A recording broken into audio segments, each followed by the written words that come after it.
Kapag ang isang buntis, tumuwad at tumingin sa isang tao sa pagitan ng mga binti niya, may kakayahan siyang makita kung aswang ba ang taong yun o hindi. Mukha pa namang mabait ang batang yun. Baka mamaya, siya na ang sunod na aswangin dito sa lugar natin.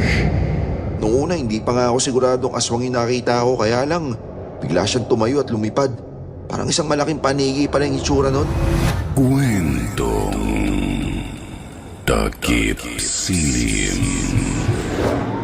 Para sa mga mahilig sa mga kwentong aswang, subaybayan ang aming bagong channel, Sitio Pangil. Pasukin ang nakakakilabot na mundo ng mga aswang. Like and subscribe. Sitio Pangil. Bago natin simulan ang kwento, please like and share the video. Huwag na din kalimutan mag-subscribe.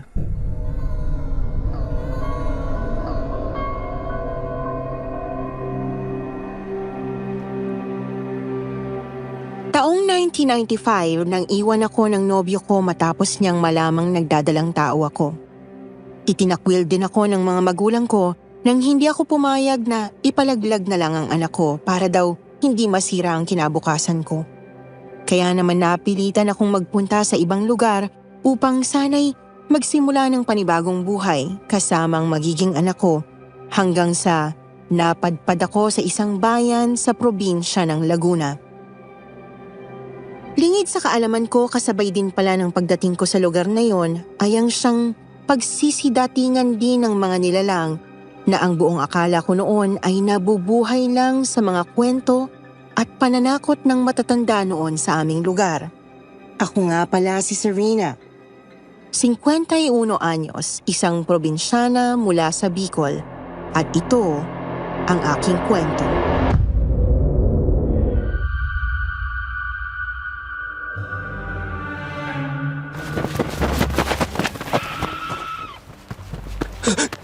Tulong!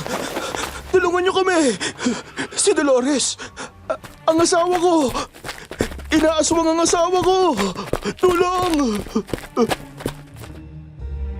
Halos sabay-sabay yatang naglabasa noon sa kanya-kanyang mga lungga ang magkakapitbahay nang isa sa mga kapitbahay naming itago na lang natin sa pangalang Isagani.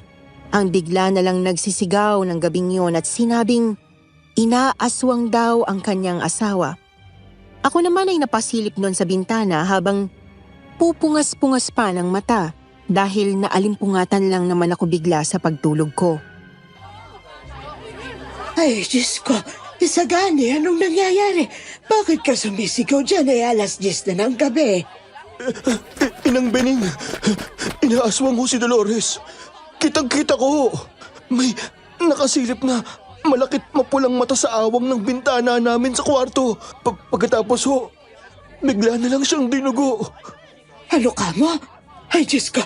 Hindi pa kabuhanan ni Dolores, ah! Saan nagpunta ang aswang na sinasabi mo, Isagani? Nakita mo ba? Hindi ho eh. Mang Celso, bigla na lang po siyang lumundag ng pagkataas-taas. Tsaka bigla na lang nawala nung sumigaw ako. Isagani! Ang bata! Parang malalaglag na!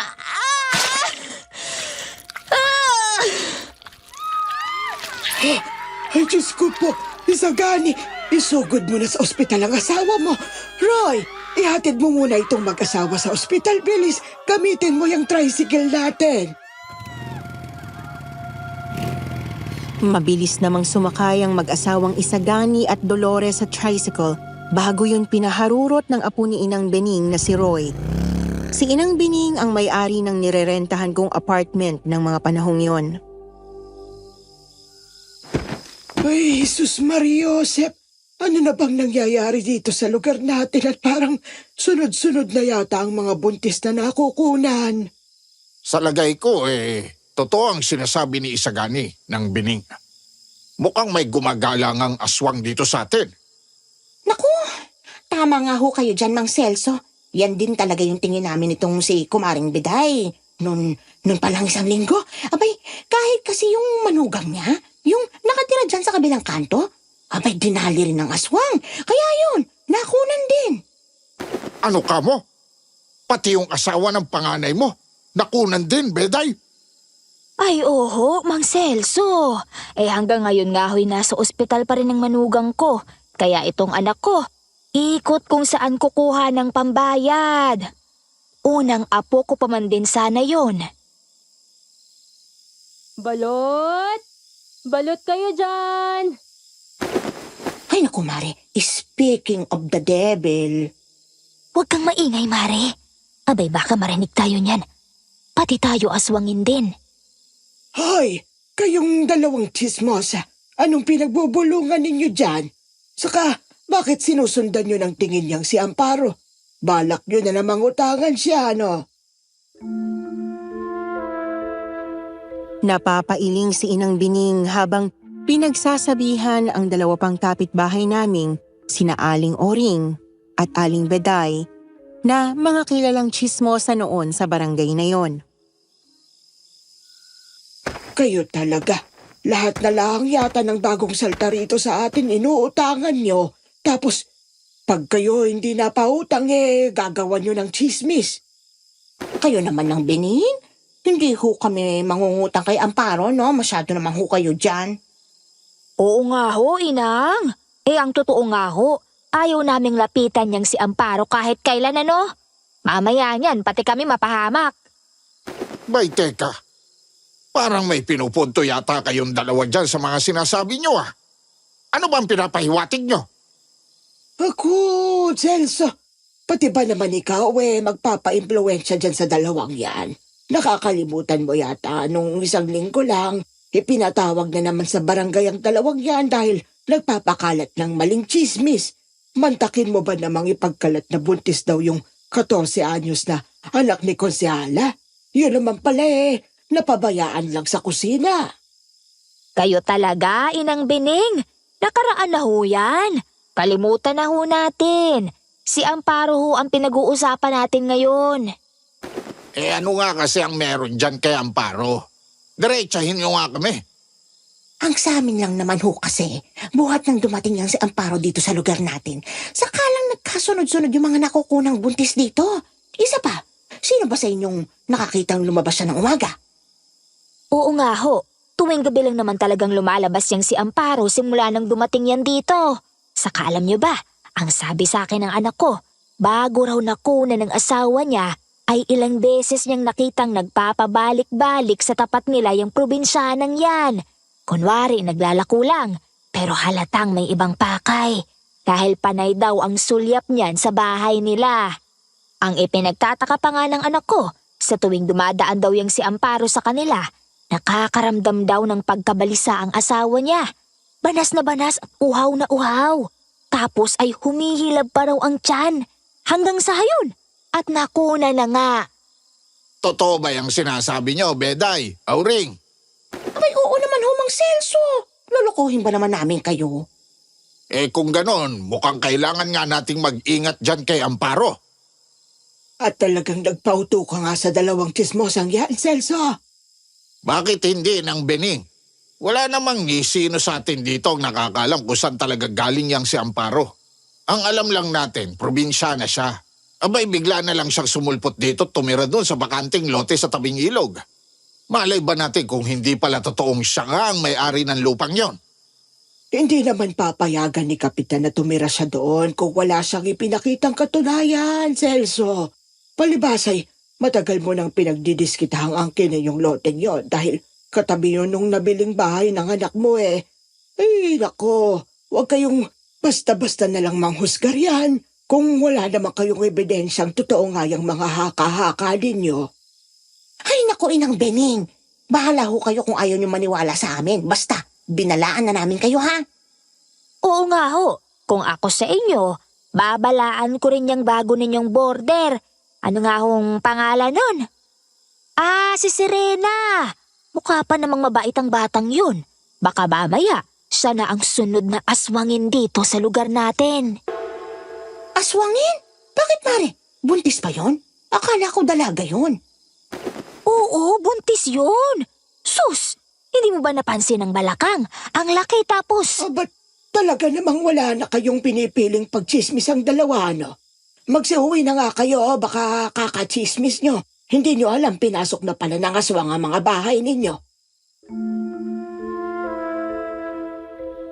Matapos ang gabing yon, hindi na natigil pa ang pagkalat ng mga usap-usapan tungkol sa gumagalang aswang daw sa lugar.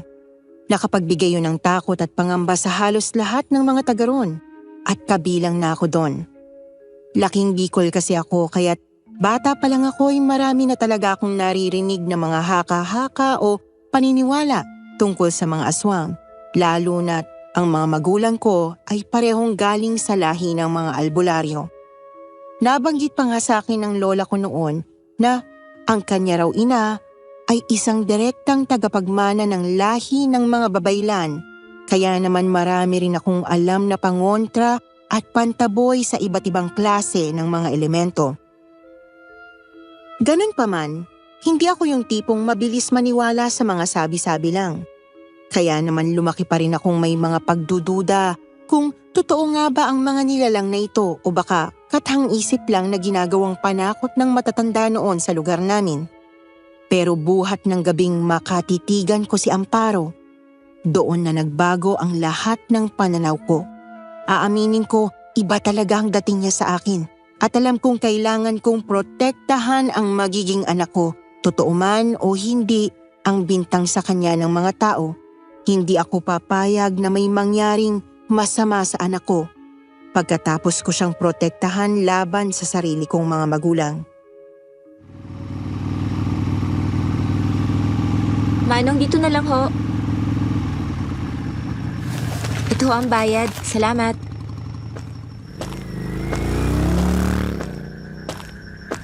Ay naku, Mari! Talagang nakakatakot na dito sa lugar natin. Diyos ko, dapat talaga mahuli ng aswang na yun eh. Naku, may biniktima na naman siya. Sinabi mo pa, Mare. Hanggang ngayon nga, hindi pa raw tumitigil sa pag-iyak yung anak ni Konsehala. Talagang kitang-kita raw kasi nung bata yung mata ng aswang na nakasilip dun sa butas ng bubungan nila. Sus Mariusep, hindi pa nga tuloy ang lumulubog ang araw. Umaatake na siya. Kakauwi ko lang noon galing sa trabaho nang maabutan kong nagkukumpulan na naman sa kalye ang mga kapitbahay ko. Narinig kong aswang na naman ang paksa ng tsismisan nila at mukhang may panibago na naman pala itong biktima. At alam mo ba, Mare, kung sino ang nandoon na naman sa kalsada nang makunan yung anak ni Konsehala? Sino pa? Eh di si Amparo! Ilang araw na siyang nakikitang umaaligid sa tapat ng bahay nila Konsehala bago pa mangyari yung kanina. Ay, naku! Talagang ibang kutob ko dyan sa Amparo na yan, Mari. Pero maiba ako. Eh di lumabas din ang totoo. Nabuntis nga yung 14 anyos na anak ni Konsehala. Tama na naman tayo, Mare. Nakaharang ang dalawang tsismosa sa tapat ng pintuan ng bahay ko. Kaya naman dinig na dinig ko talaga noon ang pinag-uusapan nila. Hanggang sa hindi na ako nakatiis pa. Makikiraan ho, mga ate. Nandiyan ka na pala, Serena. Binati ako ni Aling Oring nang mapansin na nila ako sa wakas. Sus Mariosep, Serena, bakit wala ka man lang suot na sombrero o pandong sa ulo? Masareno na Makakasama sa bata yan. Dapat naglalagay ka ng puting tela dyan sa ulo mo kapag lalabas ka ng bahay. Lalo na kapag ganitong paggabi na. Ang sabi kasi sa akin ng nanay ko noon, kapag ang buntis daw ay nagsuot ng puting pandong sa ulo niya, nagiging proteksyon daw yun laban sa mga aswang. Dahil ang nagiging tingin nila sa inyo, birhen pa. Ganun ho ba? Sige ho, tatandaan ko ho ang sinabi niyo, Aling Beday. Pero biglang sumingit ulit sa usapan si Aling Auring. At saka, maglagay ka rin ng pangontra dito sa labas ng bahay mo, ha, Serena? Para hindi ka aswangin, lalo't mag-isa ka lang. Naku, Nasaan ba kasi ang tatay ng anak mo at hinahayaan kang mag-isa sa buhay? Wala ho. Wala hong ama tong anak ko. Ha? Walang ama? Pwede ba yun? Sira ka talaga, Auring. Hindi mo ba naiintindihan ang sinasabi ni Sirena? Wala raw ama ang anak niya. Kasi malamang, tinakbuhan sila. Sa madaling sabi, na disgrasya lang itong si Sirena. Napangiwi ako sa mga sinabing yun ng kapitbahay ko, pero pinilit ko pa rin makapagtimpi hanggang sa... Balot! Bili na kayo ng balot! Balot! Diyos ko, Mare. Ayan na naman si Amparo. Dalisan at umuwi na tayo. Sabi ko na nga ba at dito na susunod na magpapabalik-balik yan si Amparo eh. Palibhasa, nandito ang bago niyang puntirya. Ay, oo nga. Bakit ba kasi dito pa sa atin naisipang umistambay eh? Siya, tara na. Uy, Serena, yung mga bilin ko sa'yo ha. Mag-iingat ka dyan sa bahay mo. Tango na lang ang isinagot ko noon kay Aling Auring. Pagkatapos ay nagpatuloy na ako sa pagpasok sa loob ng bahay. Hindi ko pinansin ang nakita kong pagsulyap noon ng dumaraang si Amparo sa akin. Gamit na naman ang matatalim niyang mga mata. Mukhang may hindi siya magandang binabalak base sa tingin niya, kaya nakaramdam ako ng kaba. Sa totoo lang, Miss Anne, bago pa man sabihin sa akin ni na Aling Auring ang tungkol sa paglalagay ng proteksyon, naisip ko nang gawin yon. Kaya nga medyo ginabi ako ng uwi noon dahil kinailangan kong maghanap ng mga gamit na kakailanganin ko base sa mga natutunan ko noon mula sa lola ko. Isa-isa ko nang inilabas noon ang mga gamit mula sa dala kong paper nang bigla na lang may kumatok sa pintuan ko. Sino yan? Serena! Siro ito! May pinapabigay lang kasi sa'yo si Lola. Ah, sige. Roy, sandali. Nandyan na. Pagbukas ko ng pinto, tumambad sa akin ang matikas na figura ni Roy na may dalang isang patpat o mistulang mahabang tali. Nakangiti siya nang bumungad sa akin pero mabilis ding nawala ang ngiting yon nang biglang napadako ang tingin niya sa hawak ko. Teka, Serena, umiinom ka ba? Napakunot ang noo ko sa biglang naitanong niya sa akin pero agad ko rin namang napagtanto ang ibig niyang sabihin. May hawak kasi ako ng isang bote ng lambanog, kaya siguro inakala niyang magiiinom ako. Close kasi kami noon ni Roy, kahit nung bagong lipat pa lang ako dahil halos magkalapit lang ang edad namin. 2 taon lang ang tanda niya sa akin kaya nagkakasundo kami pagdating sa maraming bagay. Isa pa, mabait siya at hindi bastos kapag kausap. Hindi tulad ng ibang lalaki sa lugar na yon. Serena, makakasama sa bata yung gagawin mo eh. Alam mo kung may problema ka, pwede naman natin pag-usapan. Sira, hindi ako umiinom, no? Bakit may hawak ang lambanog? Aanin mo yan. Dinampot ko muna yung luya bago ko siya sinagot. Gagawa ko ng pangontra. Pangontra? Saan? Sa aswang. Gamit yung alak? Halatang walang kaide-ideya si Roy sa ginagawa ko. Kaya naman kitang-kita ko noon ang pagdududa sa kanyang mukha. Salubong ang kanyang kilay at nakakunot din ang kanyang noo na akala mo ay gulong-gulo siya noon sa sinasabi ko. Halika, pumasok ka muna at ipapaliwanag ko sa'yo kung ano ito. Nilawakan ko ang pagkakabukas ng pintuan at pinapasok ko siya. Hinayaan ko na lang nung bukas ang pinto. Lalo't ayokong pag-isipan kami ng masama ng mga malisyosa naming kapitbahay. Ayokong bigyan nila ng masamang kahulugan ang pagkakaibigan namin ni Roy, lalo na at siya lang ang palagi kong nakakausap dito, bukod sa kanyang lolang si Inang Bining.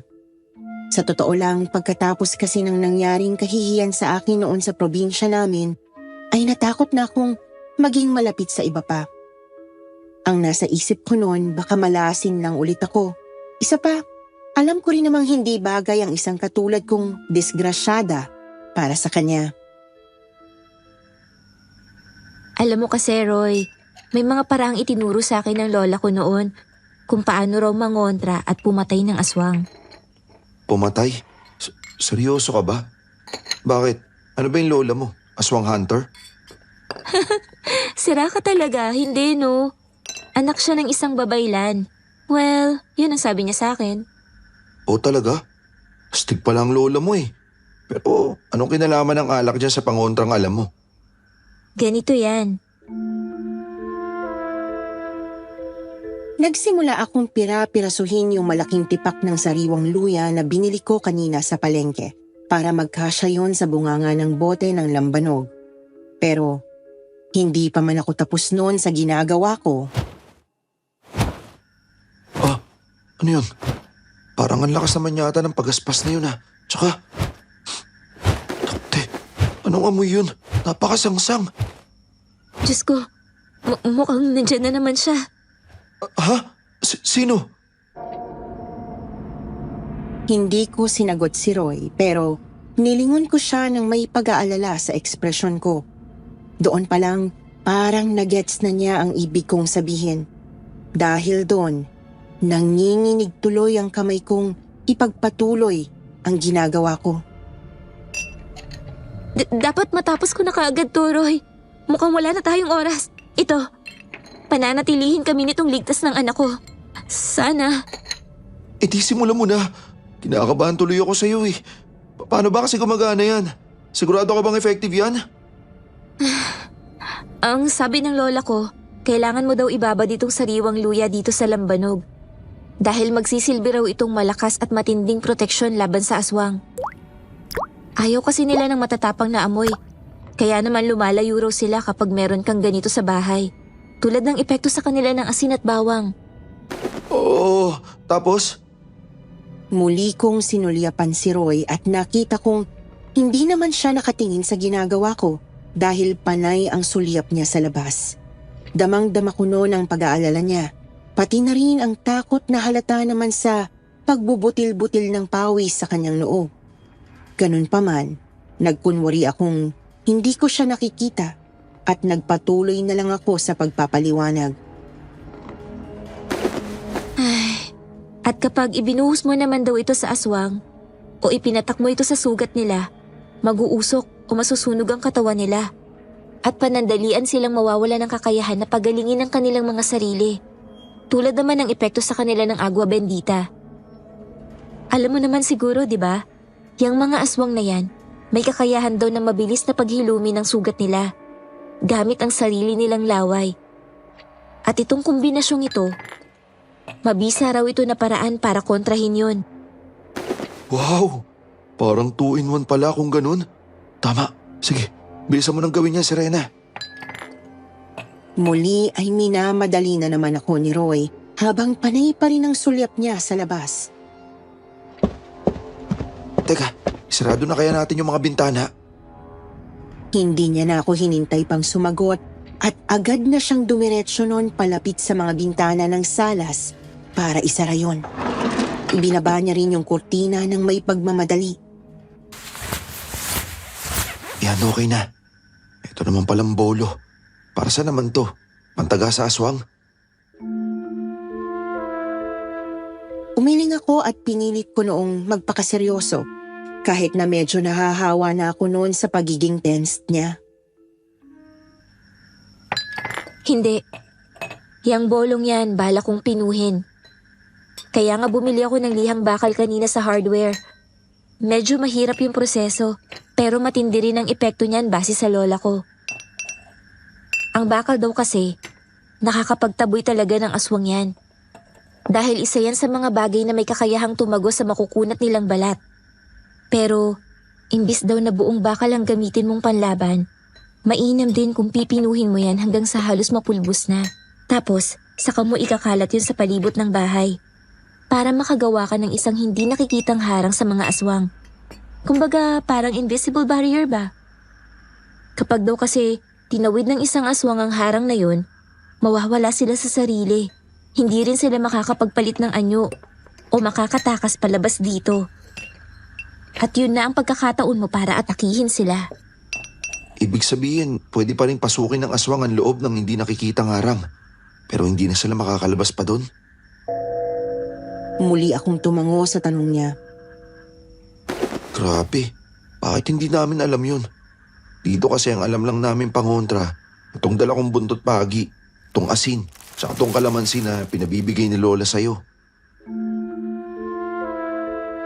Nagulat ako nang ilabas ni Roy mula sa bulsa niya ang isang balot ng asin at kalamansi na sabi niya ay ipinabibigay daw ng kanyang lola. Uy, pakisabi kay Inang Bening, maraming salamat ka mo rito ha. Nakakahiya, nag-abala pa siya. Wala ka naman, Serena. Yan lang sana ang pakay ko kaya ako nagpunta rito pero gusto mo ba tulungan kitang pinuhin yung bolo mo? Pinigilan ko ang mapangiti noon dahil halatang hindi ako gustong iwanang mag-isa ni Roy. Kahit na alam ko namang nakakaramdam talaga siya ng takot dahil sa mga pagaspas ng pakpak na narinig namin kanina. Ayos lang ba? Di ba ako makakaabala? Nakakahiya naman sa'yo, Roy. Nako, hindi naman. Wala naman akong gagawin tsaka... Pero biglang nahinto sa pagsasalita si Roy nang makarinig kami ng malakas na hiyaw mula sa labas. Aswang! Bumalik ka rito, aswang ka! Papatayin kita! Teka, si Mang Celso yun ah. Ano naman yun? Hindi ko alam. Baka galing dun sa bahay nila Mang Celso. Sandali, dito ka lang, Serena. Titignan ko lang kung anong... Pero muling naputo lang anumang sasabihin ni Roy dahil sa malakas na kalabog na yon na narinig namin sa mismong bubungan ng apartment ko. Napahawak ako agad nun sa tiyan ko. Una kong naisip agad na protektahan ang anak ko. Teka, Serena. Bakit nagsisindi ka ng kandila? Hindi ko muna sinagot noon si Roy at pinagmasdan ko muna ang paggalaw ng apoy sa sinindihan kong kandila. Sumeryoso agad ang mukha ko nang makita kong sumasayaw yon at hindi mapakali sa paggalaw kahit na wala namang kahangin-hangin sa paligid ng mga sandaling yon. Sa katunayan nga, medyo maalinsangan ang paligid. Roy! Sinenyasan ko siyang lumapit. Bakit? Ihanda mo yung buntot paging hawak mo. Tapos akin na yung daladala mong asin at kalamansi. Sige, ito. Pagkaabot niya sa akin, ay agad kong isinaboy sa harapan ng pintuan at mga bintana ng bahay ko yung asin. Pagkatapos ay piniga ko yung kalamansi at ipinahid sa tiyan ko bilang paunang pagprotekta ko sa batang dinadala ko.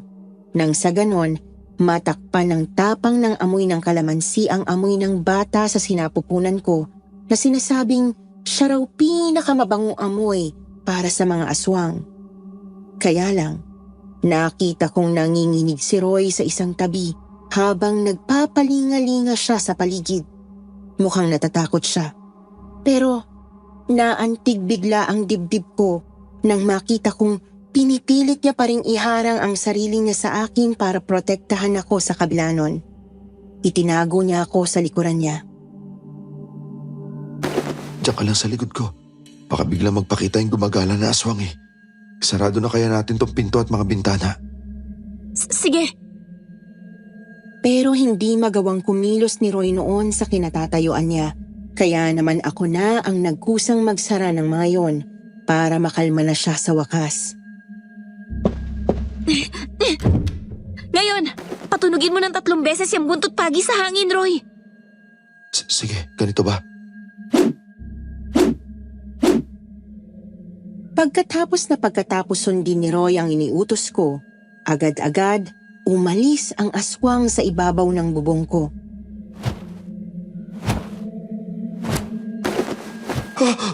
Aswang ba yun?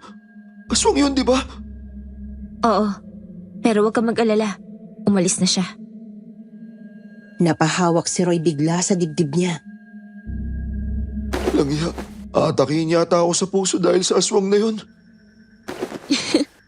Takot ka pala sa aswang. Grabe. Masarin daw ba ako? Pasensya ka na. Hindi ko kasi inakalang ganyan ka pala kaduwag. Hindi bagay sa tikas ng katawan mo. Ang laki-laki mo kasing tao, tapos... Uy, grabe ka mangusga ha. Alam mo kasi, nung bata ako, nakakita na rin ako ng aswang, kaya lang medyo malayo. Nakatayo siya sa puno at parang nagbamasid sa mga dumadaan. Noong una, hindi pa nga ako siguradong aswang yung nakita ko, kaya lang bigla siyang tumayo at lumipad. Parang isang malaking panigi pa lang itsura nun. Dumaan pa sa ulunan ko. Kaya karipas ako ng takbo kay Lola. Simula nun, nagka-trauma na ako sa aswang. Ano? Buti hindi ka niya nadagit.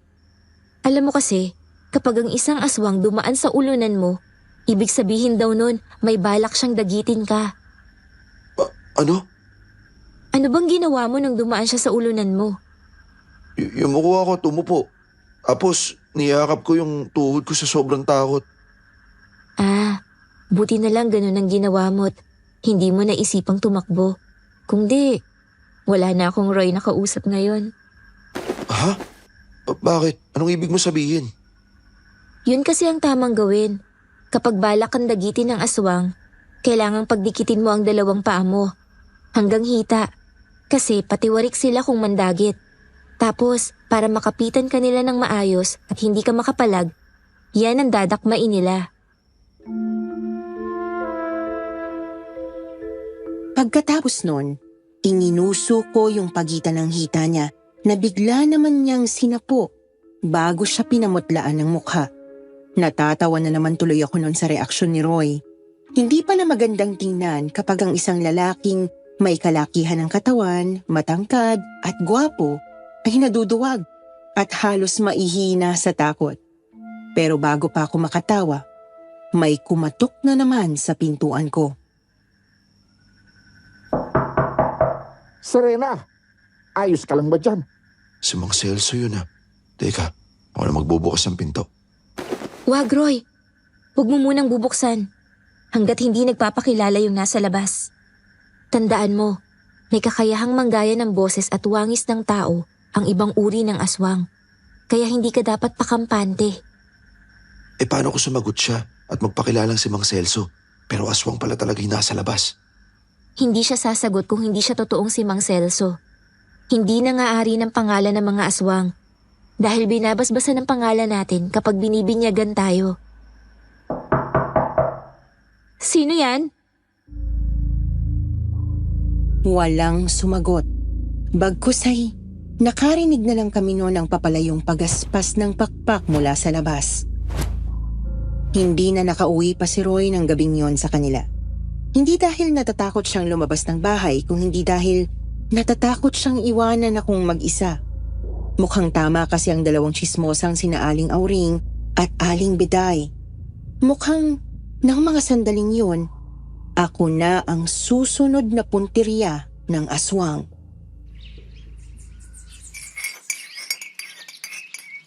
Oh, gising ka na pala, Serena. Magandang umaga sa'yo. Tara, sabay mo na ako mag-almusal. Magandang umaga rin, Roy. Akala ko umuwi ka na. Inihintay talaga kita magising eh.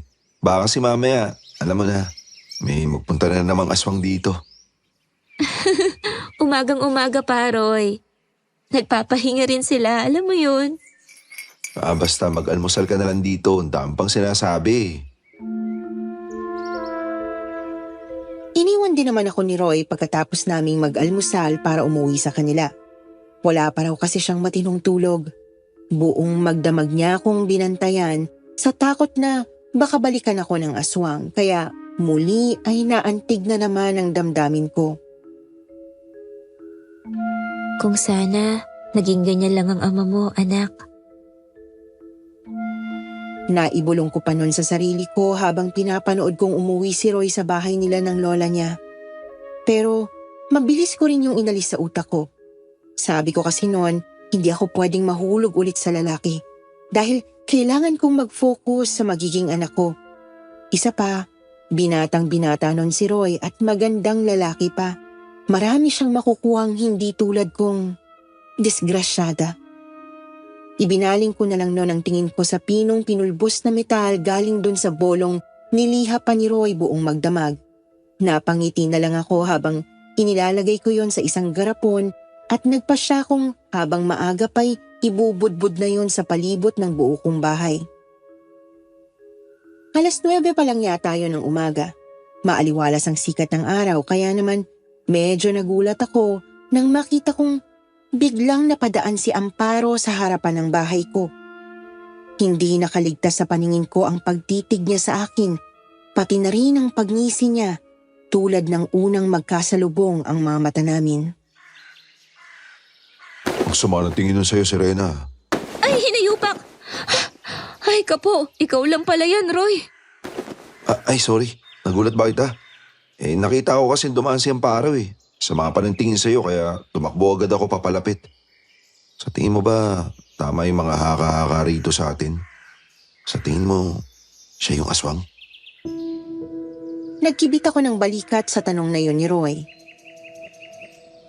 May alam akong paraan para malaman natin. Paano? Hoy, Serena. Ano ginagawa mo? Bakit bigla kang tumutuwad dyan? Nandito tayo sa harapan ng kalsada. Ano ka ba? Tumayo ka nga dyan. Pero hindi ko na pinansin pa ang sinasabi ni Roy. Ipinagpatuloy ko ang ginagawa kong pagyuko o pagtuwad. Pagkatapos ay tiningnan ko mula sa pagitan ng mga binti ko ang papalayong figura ni Amparo. At hindi ako nagsising ginawa ko yon. Roy, may gagawin ka ba mamayang gabi? Wala naman. Bakit? Ano ba yung ginawa mo? Bakit bigla kang tumuwad? Samahan mo ko ulit dito sa bahay mamaya, pwede? Mukhang ako nga ang susunod na puntirya ng mga aswang. Ha? Paano mo nasabi? Kapag ang isang buntis, tumuwad at tumingin sa isang tao sa pagitan ng mga binti niya, may kakayahan siyang makita kung aswang ba ang taong yun o hindi. At nakita kong aswang nga si Amparo, Roy.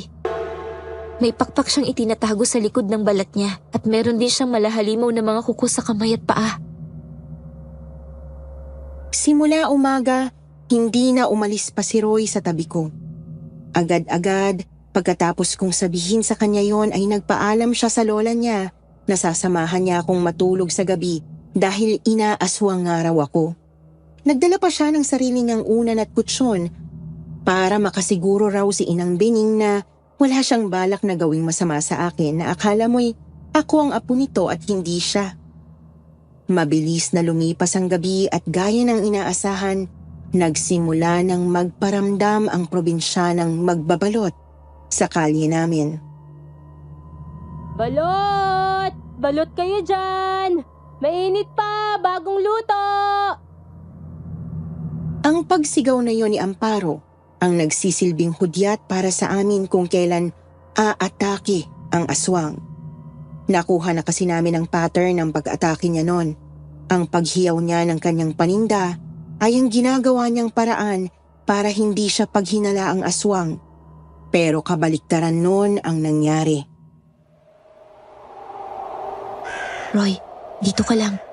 Huwag kang aalis sa tabi ko. Naririnig ko yung mga huni ng uwak, Serena. Nandyan na siya. Anong gagawin natin? Hayaan mo siyang lumapit, Roy. Makiramdam ka lang muna.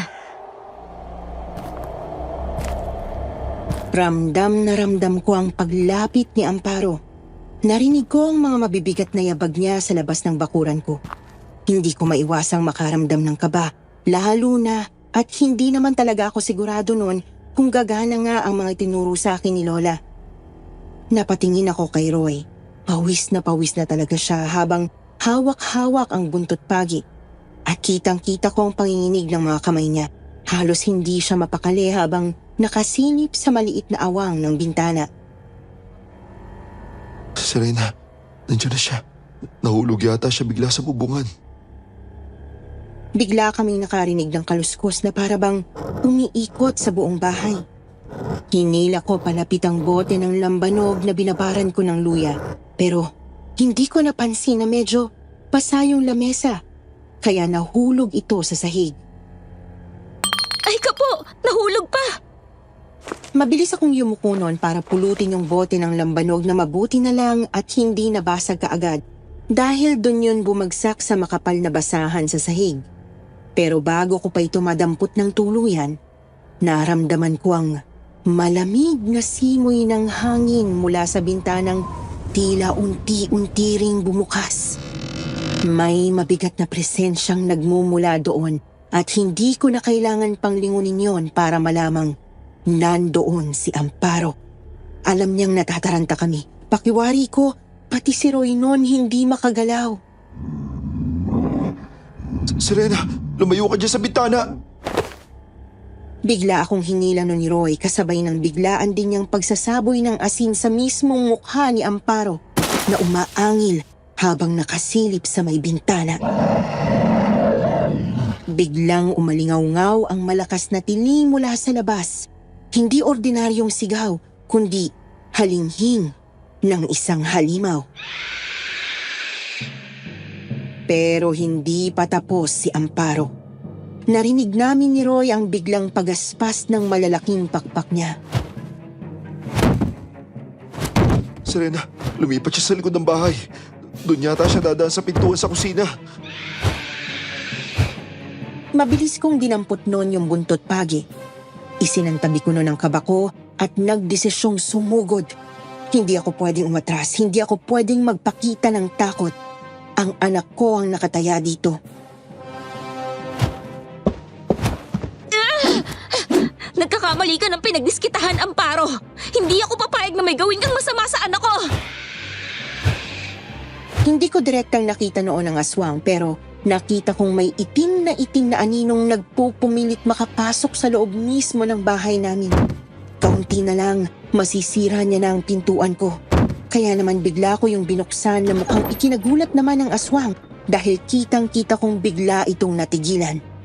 Tumambad sa amin ang mukha ni Amparo na nananatili pa rin sa kanyang wangis tao dahil hindi niya nagawang magpalit ng anyo.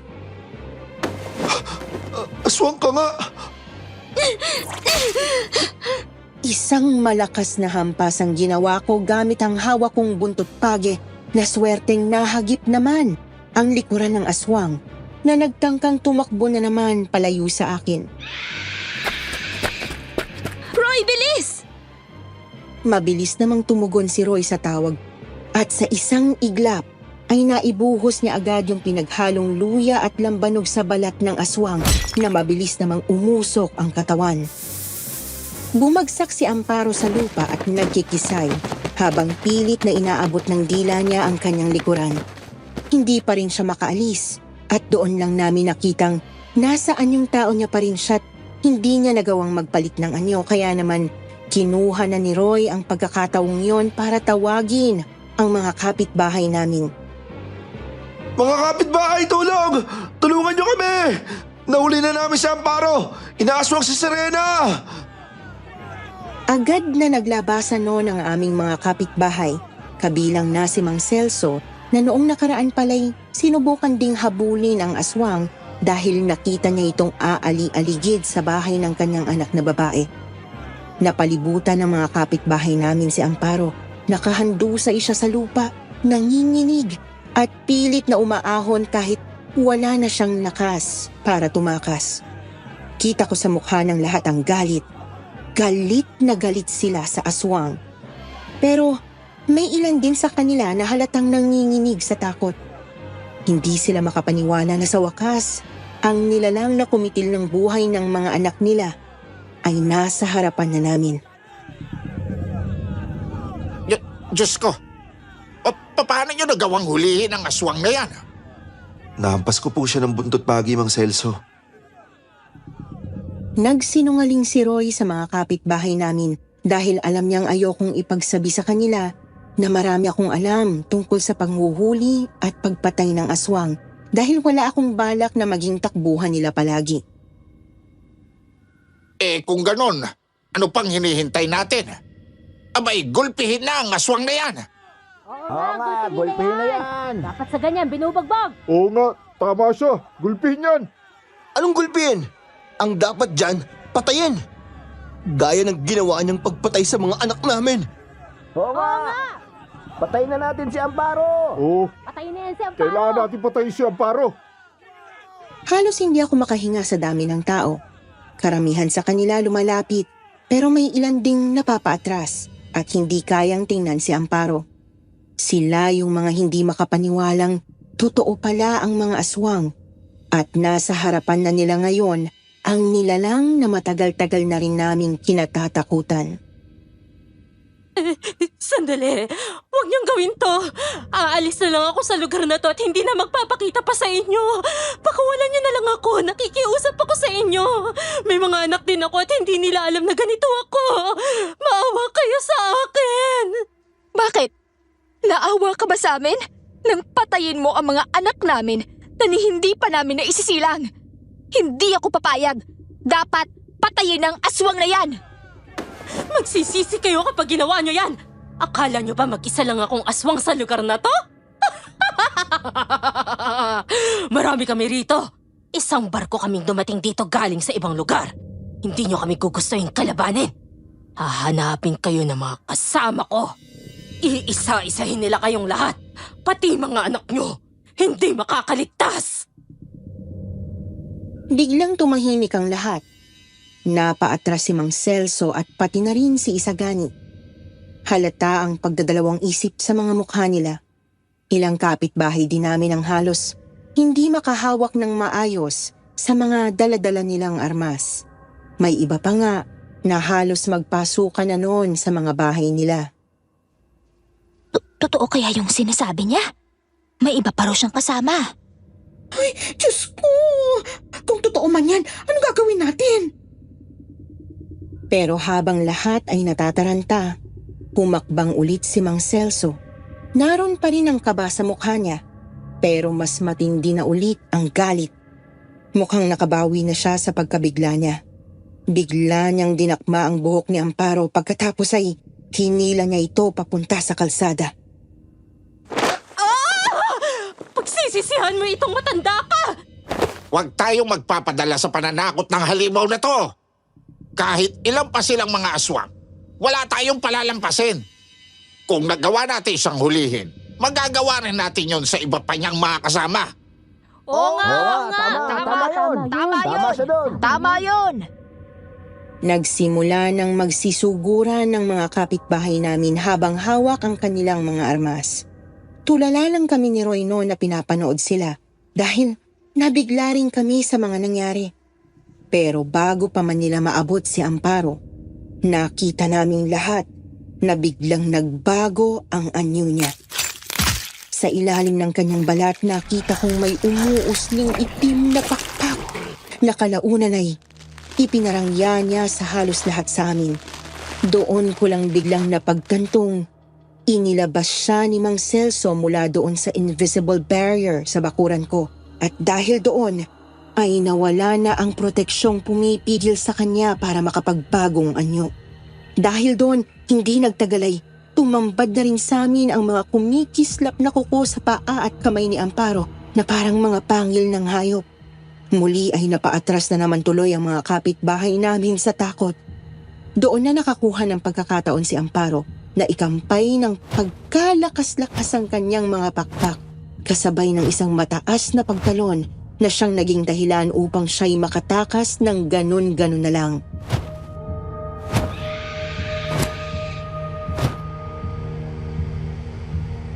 Sa tingin mo ba nagsasabi siya ng totoo?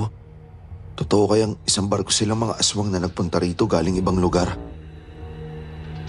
Napabuntong hininga na lang ako noon sa tanong ni Roy. Ay, hindi malabong totoo yon, Roy. Bata pa lang ako. Naririnig ko na ang tungkol sa ganung gawain daw ng mga aswang. Ayon sa lola ko, talagang grupo-grupo raw kung maglakbay ang mga nilalang na yon. Hindi rin kasi sila nananatili sa iisang lugar lang. At nakasanayan na nilang magpalipat-lipat ng tirahan nang hindi naghihiwalay. Simula raw kasi nung maging banta na tayong mga tao sa kanilang buhay, buhat pa raw nung unang panahon, ganito na ang ginagawa nila. Maramihan kung bumiyahe para protektahan ng isa't isa. Diyos ko, Serena. Ano nang gagawin natin ngayon? Paano kung balikan nila tayo? Paano na kayo magiging anak mo? Muli na namang naantig ang puso ko sa nakita kong sobrang pag-aalala noon sa mukha ni Roy. Pero gustuhin ko mang pagaanin noon ang pakiramdam niya. Hindi ko naman magawa dahil hindi ko naman alam kung anong magiging susunod na hakbang ng mga aswang. Hindi ko rin alam, Roy. Pero isa lang ang sinisiguro ko sa'yo. Hindi ako papayag na may gawin silang hindi maganda sa anak ko. Hindi ko napigilang himasin noon ang tiyan ko na nagsisimula ng mahalata ang umbok. Huwag ka rin mag-alala, Serena. Nandito lang ako. Sasamahan ko kayo mag-ina.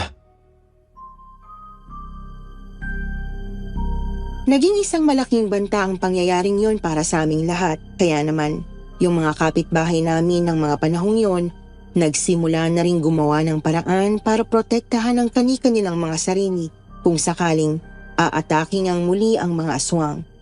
Halos lahat ng mga taga ron sa barangay na yon nagdadala na ng mga kilalang pangontra kahit saan sila magpunta. Tulad na lang ng asin, bawang, kalamansi, agwa bendita, rosaryo o di kaya'y mga patalim na gawa sa metal at pilak. Maging sa mga bahay ay naging normal na rin noon ang paglalagay ng proteksyon. Bago pa man sumapit ang alas 5 ng hapon. Wala na rin gaanong nagpapagala-gala noon sa labas ng kalye, lalo na tuwing sasapit ang gabi.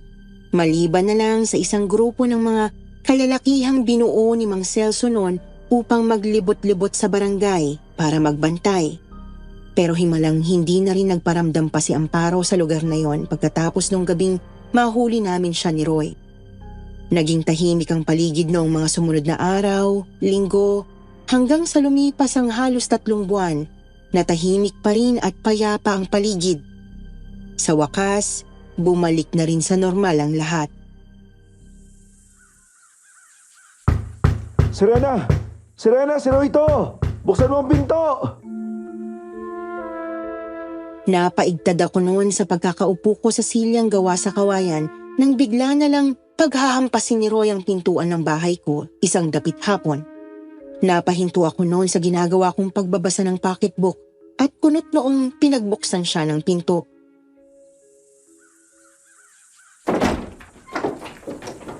Serena, may sasabihin ako sa'yo. Ha? Ano ba yun? At para ka nakipaghabulan sa 10 kabayo bago ka nakarating dito. Halika nga, pumasok ka muna dito sa bahay at uminom ka ng tubig. Serena, kailangan magdoble ingat ka pa. Hindi kayo ligtas ng anak mo. Bakit? Anong ibig mong sabihin? Umaatake na naman ang mga aswang, Serena. Ngayon lang, minatagpo ang bangkay sa gilid ng bakanting lote na dating tirahan ni Amparo. Isa yun sa mga kasamahan ni Mang Celso na nagpapatrolya tuwing gabi. Natagpuan siyang wakwak ang dibdib. Nawawala din yung puso. Halatang biktima ng isang mabangis na hayop. Halatang biktima ng aswang. Ano? Totoo ba yung sinasabi mo, Roy? Tanging pagtango ang isinagot sa akin ni Roy. Bukod pa dun, marami nagsasabing ilang beses daw na may nakakita kay Amparo na pag-aalagala dito sa buong barangay. Kaya lang mabilis siyang nawawala. Kaya hindi rin sila sigurado nung una. Mukhang balak niya talagang tuparin ang mga banta niya. Ay, Diyos ko po. Huwag niyo pong pababayaan ang anak ko.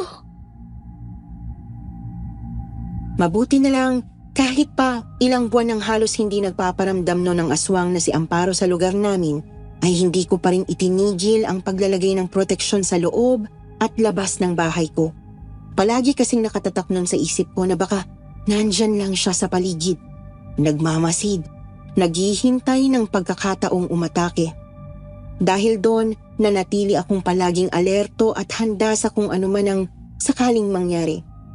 Kahit si Roy, hindi rin nagpahuli at nagpaturo siya sa akin ng maraming bagay tungkol sa kung paano labanan at patayin ang mga aswang. Pero bukod doon, Serena, gusto ko rin sabihin sa'yo na pumayag ako sa alok ni Mang Celso. Ha? Anong alok?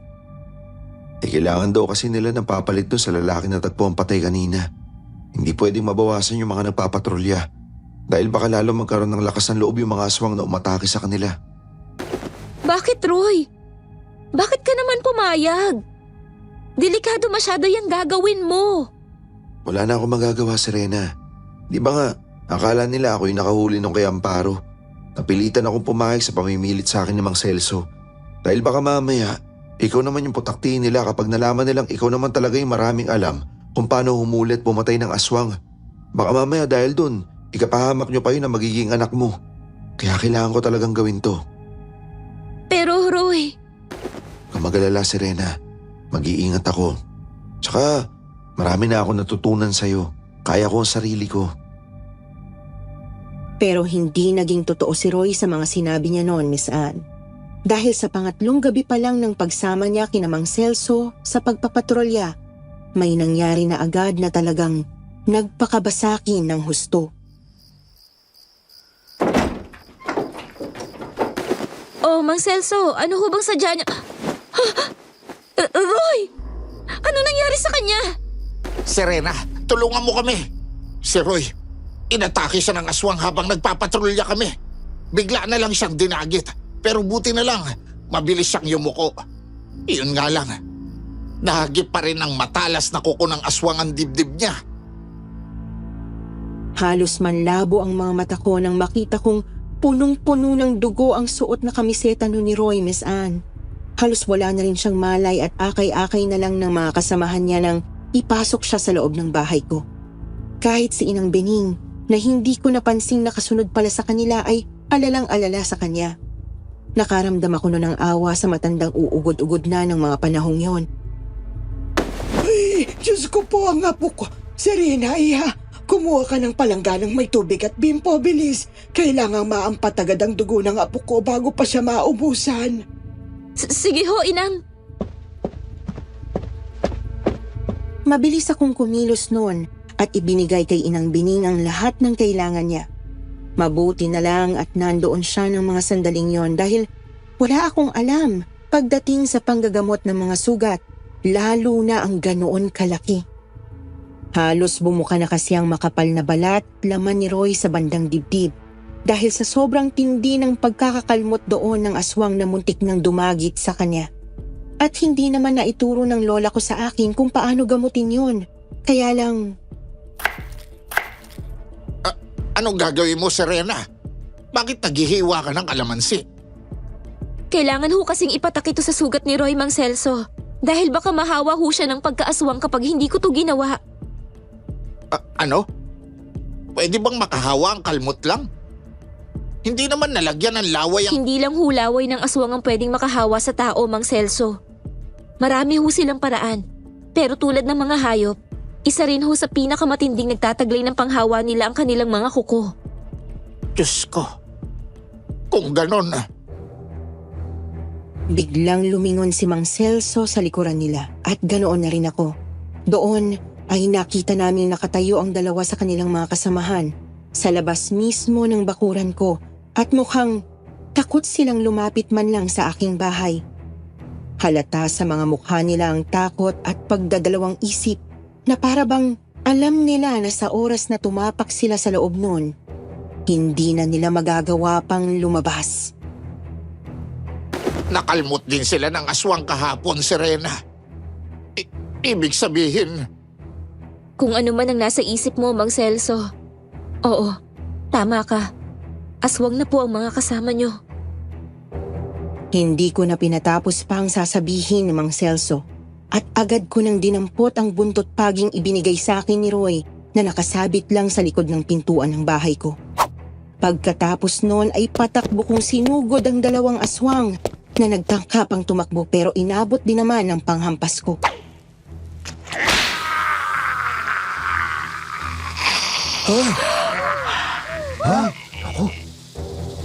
Nagsinghapan silang lahat nang makita nilang umusok bigla ang likuran ng isa sa mga aswang. Lalo na nang winisikan ko yun ng lambanog na binabara ng luya. Halos malusaw na agad ang buong katawan nito dahil sa ginawa ko habang ang isa naman sa kanila inangilan ako pero agad ding tumakbo at nakatakas. Dahil doon, napabaling ang tingin ko sa dalawa pang kasama ni Mang Celso noon na napansin kong bigla na lang nagkatitigan. Doon pa lang kinutuban na ako. Kaya naman wala na akong hiya-hiya pa noon at basta-basta na lang akong tumuwad upang tingnan sila sa pagitan ng mga hita ko. Sa paraang yon nalaman ko kung sino-sino ang mga aswang sa kasama ni Mang Celso. At dahil doon, mabilis namin silang nahuli. Pagkatapos ko silang latayan gamit ang buntot pagi. Mabuti na lang naturuan ko na nun si Roy kung paano ba manghuli ng aswang nang hindi sila makakawala pa. At nagawa niya rin yung ituro sa mga kasama niya. Dahil matapos kong pahinain ang lakas ng mga halimaw na nabuking kong kasama pa ng grupo ni Mang Celso, ay inilabas na ng iba pa ang mga daladala nilang lubid pangkasal na siyang ginamit naman nilang panali sa mga aswang. Huwag na huwag niyo hong pakakawalan ng mga yan, Mang Celso. Ihilera niyo sila rito sa kalye hanggang sa sumikat ang araw nang sa ganon malusaw sila. Hindi! Hindi! Huwag niyong gawin yan. Napagutusan lang naman kaming iganti raw namin sa inyo ang isa sa mga kasamahan naming sinaktan niyo sa kabila ng pagmamakaawa niya. Kaya, ako naman ang makikiusap sa inyo ngayon. Hayaan niyo kaming mabuhay. Pakawalan niyo kami. At kapag ginawa niyo yun, kami na mismo ang aalis sa lugar na to. Hindi niyo na kami ulit makikita pa. At paano naman kami makakasigurong tutupad kayo sa usapan? Tutupad kami. Hindi nyo rin naman gugustuhin mas palakihin pa ang gulo sa pagitan natin. Kung papatayin nyo kami ngayon, hindi nyo alam kung gaano kami karami dito sa lugar ninyo. Kayang-kaya naming ubusin ang lahat ng nakatira sa barangay na ito sa loob lang ng 3 araw. Natigilan ang lahat sa sinabi ng aswang. Isa pa, gumaganti lang naman kami dahil sa ginawa niyo sa kalahi naming si Amparo. Wala naman siyang kasalanan sa inyo. Ano wala? Siya ang dahilan kung bakit sunod-sunod na nakuna ng mga buntis dito.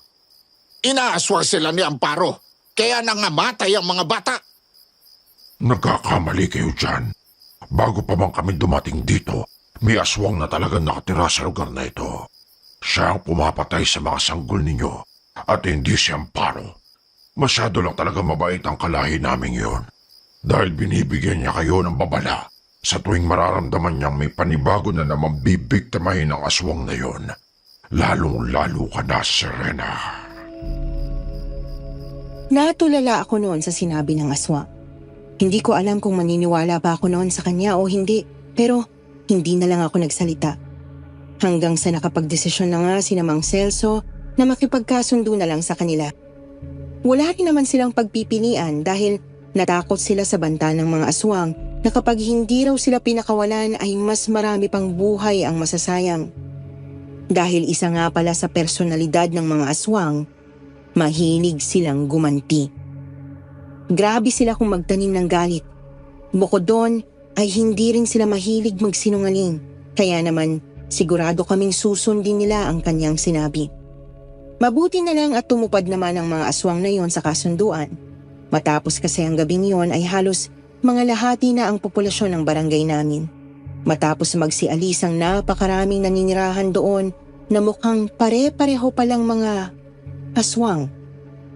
Ganun pa man, hindi pa rin maalis sa isip ko ang sinabi ng isa sa kanila tungkol sa iba pang aswang na nambibiktima at nananakit ng mga taga rito bago pa raw sila dumating.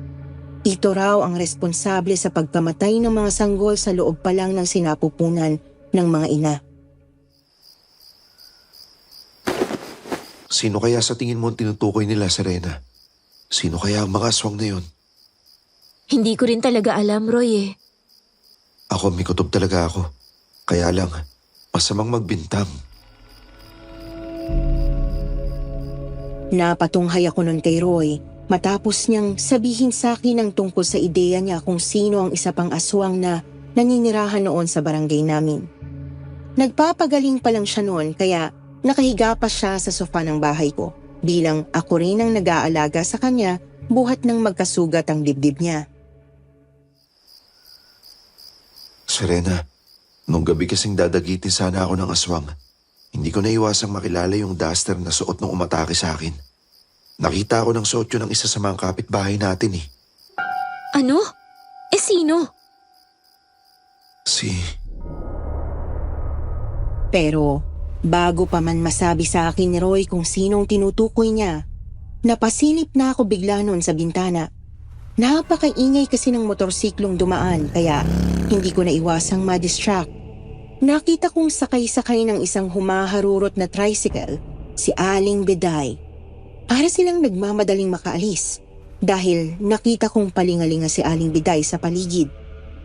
Bigla akong napahawak noon sa dibdib ko nang maramdamang kumukulo ang kagagawa ko lang na hintura o langis na ginagamit upang malaman mo kung may aswang ba sa paligid. Kumukulo yung bigla nang dumaan si Aling Beday at ang kanyang anak. Dahil doon ay mas lalo kong nakumpirma na si Aling Beday ay aswang. Mukhang pati yung magiging apo niya sana, siya rin ang umaswang doon kaya nakuna ng kanyang manugang. Kaya pala! Napahiyaw na lang ako nang mapagtanto ko ang bagay na yon. Ganyan din ang nasabi ko nang una ko maisip na si Aling Beday pala ang aswang. Bigla ko naalala kung gaano siya kagaling sa pag-alam. Kung sino-sino ba yung mga buntis dito sa lugar natin. Ganon din kung paano siya nagsimula ng chismis sa iba para hindi siya ang pagsuspetsahan. Kaya pala lagi rin siyang nandoon kapag may mga nangyayaring hindi maganda. Siya ang unang-unang nakakaalam ng lahat. At siya rin ang unang-unang nagpapakalat nun. Tama. Hindi mo na talaga alam ngayon kung sino yung dapat mong pagkatiwalaan. Kaya sa susunod, mas lalo na tayo mag-ingat. Miss Anne, hanggang ngayon po kapag iniisip ko ito, hindi ko pa rin maiwasang kilabutan sa isiping wala kaming kaalam-alam noon na ang tunay na umaaswang pala sa mga buntis sa lugar namin noon ay si Aling Beday at hindi si Amparo. Nakapangingilabot ang galing nito sa pagpapanggap na isa siyang normal na tao na mahilig lang sa chismis. Tuloy, ang tingin ko sa lahat ng mga chismosa ngayon sa paligid ko, mga aswang din na walang magawa sa buhay. Marami kasi silang oras na bantayan ng ibang tao tulad ng gawain ng mga aswang. Gaya ng ginagawa ni na Aling Beday at ng kaibigan nitong si Aling Oring. Hindi na rin naman kasi kami noon nagkaroon pa ng pagkakataong kumprontahin si Aling Beday dahil yun na pala ang huling beses na makikita namin siya. Umalis silang mag-ina ng araw na yon at nagpunta sa ibang lugar para doon naman sumunod na manirahan. Ganon naman kasi talaga ang aswang. Hindi sila napapakali sa iisang lugar lang. Kaya naman, kung ikaw ay may isang kapitbahay na ubod ng chismosa, tanungin mong sarili mo, hindi kaya aswang din yan? Miss Anne, matapos pong maging tahimik na ulit sa wakas ang lugar na yon, mas lalo pa kaming naging malapit ni Roy sa isa't isa. Tuluyan na nga pong nahulog ang loob ko sa kanya noon at kalaunan ay nalaman kong ganon din siya sa akin. Hanggang sa makapanganak po ako ay hindi niya ako iniwan. Kami ng anak ko. Nanatili siya sa tabi ko hanggang sa tuluyan na siyang umamin sa nararamdaman niya sa akin. Hindi na ako nagpakipot pa noon at sinagot ko na siya ng oo. Simula noon ay siya nang tumayong ama sa anak kong babae na itinuring niyang sarili niyang kadugo. Minahal niya ang anak ko at yon ang pinakaimportante para sa akin. Ngayon ay ilang dekada na rin kaming nagsasama ni Roy bilang mag-asawa. Sa katunayan niyan, yung anak namin, may sarili na rin siyang pamilya. Nag-aalaga na lang kami ni Roy ngayon ng 2 makukulit na apo. At isa pang anak na nasa kolehiyo na siyang nagturo sa akin kung paano magpadala ng email sa inyo. Matagal na po kasing fan ng inyong channel ang anak namin kaya palagi siyang nakikinig sa inyo. Tuloy, pati kami ng tatay niya ay naimpluwensyahan na rin niya. Kaya heto ko ngayon at nagkukwento na rin. Hindi na kami nakatira doon sa dati naming tinitirhan sa Laguna dahil lumipat na kami ngayon sa Maynila. Pero hanggang ngayon ay hindi ko pa rin talaga nakakalimutan ang kwentong ito na naglalaman ng mga alaala ng nakaraan sa lugar na yon.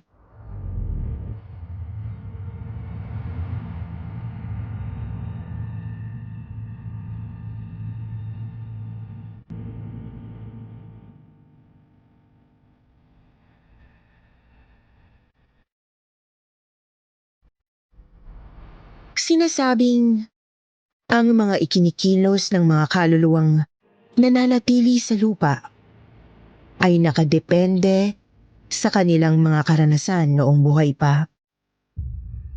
Halimbawa, ang iba ay nagiging mapanakit kung namatay ito ng may galit.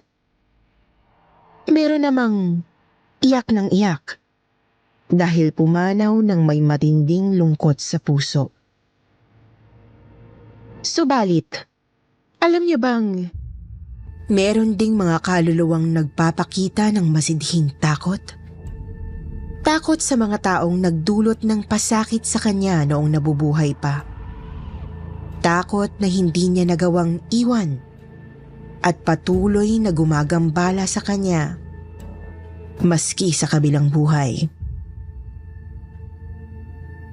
Sa episode ngayong araw, ating pakinggan ang kwento ni Jeremy at alamin natin ang masahol na dinanas ng kanilang kasambahay sa kanyang mga magulang. Pakinggan kung paano literal na kumapit ang trauma hanggang sa kaluluwa ng pobreng dalaga. Dito lamang sa kwentong Takip Silim.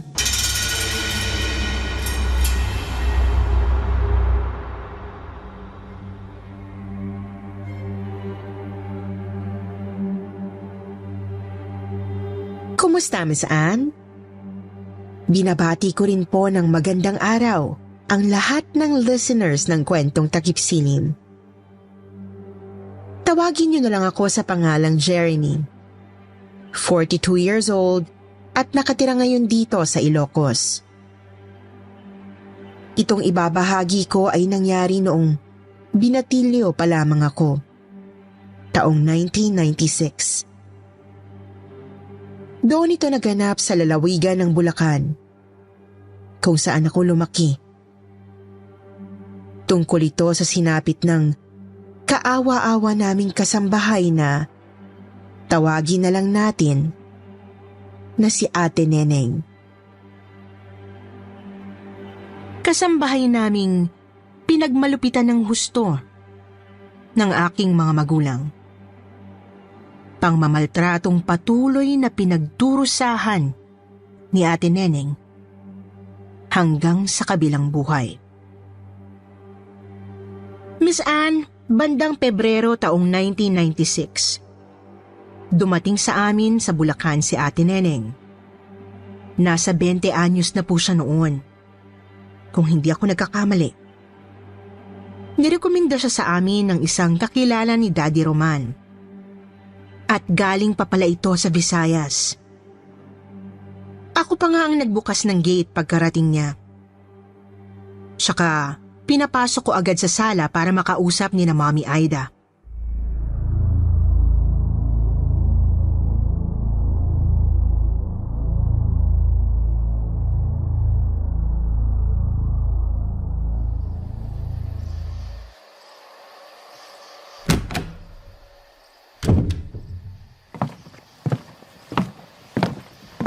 Mami, siya na po yata yung sinasabi ni Daddy na pinapunta ng kumpare niya. Maupo ka. Salamat po, ma'am. Ikaw ba si Neneng? Opo. Pinapunta po ako rito ni Mr. Flores. Kailangan niyo raw ng kasambahay. Oo, bali. All around ang magiging trabaho mo. Tagalinis, tagalaba, tagaluto, pamamalengke, at iba pang mga gawain.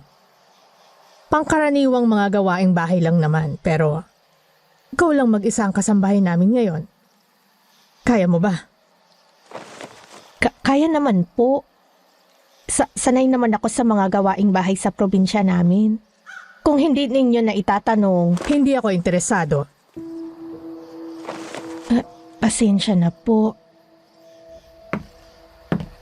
Handa ka na bang magsimula agad? Opo. Handa na po ako. Sige, dalhin mo na yung gamit mo sa magiging kwarto mo. Yung pintong dilaw sa may likod ng bahay. Magpahinga ka na ng 2 o 3 oras. Mamayang 5:00, bumangon ka na at nang maituro ko sa iyo ang magiging trabaho mo. Sige po, ma'am.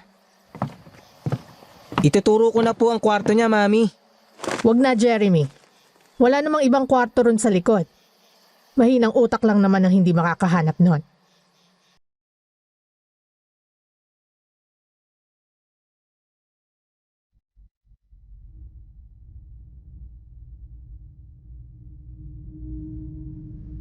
Miss Anne, aaminin ko. Mata pobre ang mga magulang ko. Masakit magsalita at matataas ang tingin sa kanilang mga sarili. Ako naman ay typical na rich kid noon. Hindi man mata pobre, ngunit materyoso at may kayabangan din. Mahilig akong magpasikat sa kahit kaninong tao. Tsaka gusto ko malinis palagi ang tingin sa akin ng iba. Kaya naman, alam kong hindi magtatagal si Ate Neneng sa bahay. Alam ko nang mag-aalmusal ito ng pangiinsulto ni na Mommy at Daddy. Alam ko nang mabubugbog ito sa mga gawaing bahay. Kung sa bagay, wala rin namang nagtatagal na kasambahay sa amin. Pinakamatagal na siguro ay 3 buwan lang. Subalit, ipinagtaka ko ang napapansing pagiging mapagtimpi ni Ate Neneng.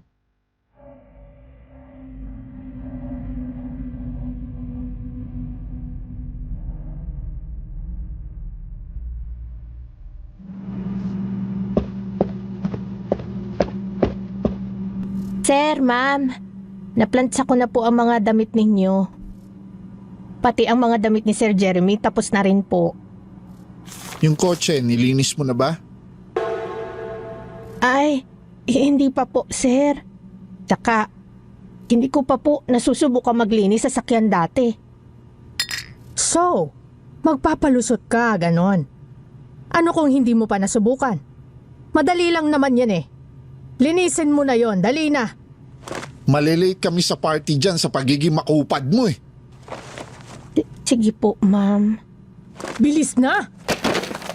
Para ka matandang uugod-ugod ang bagal mo!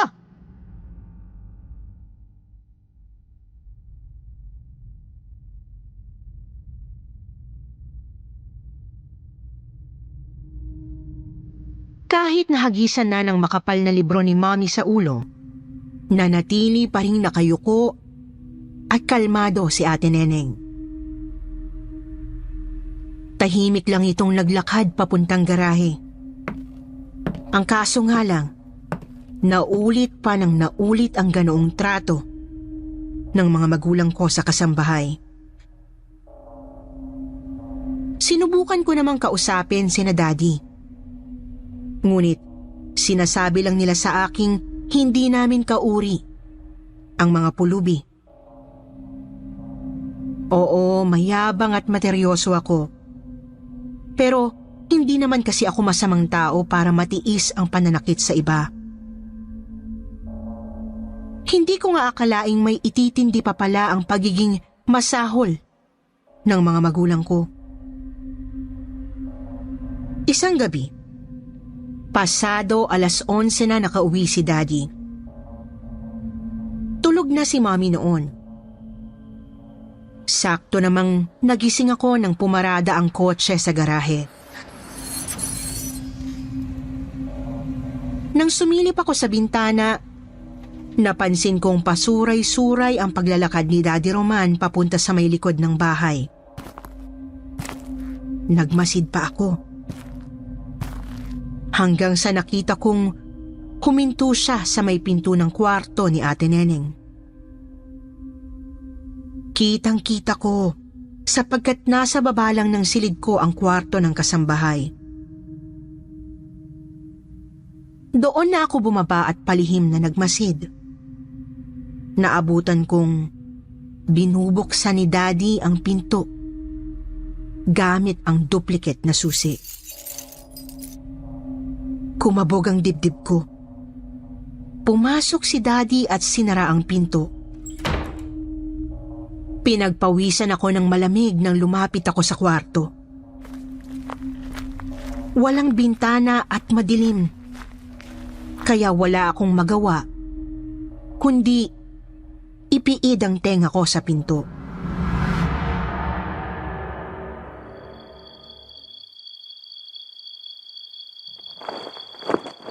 Sir, ano pong ginagawa?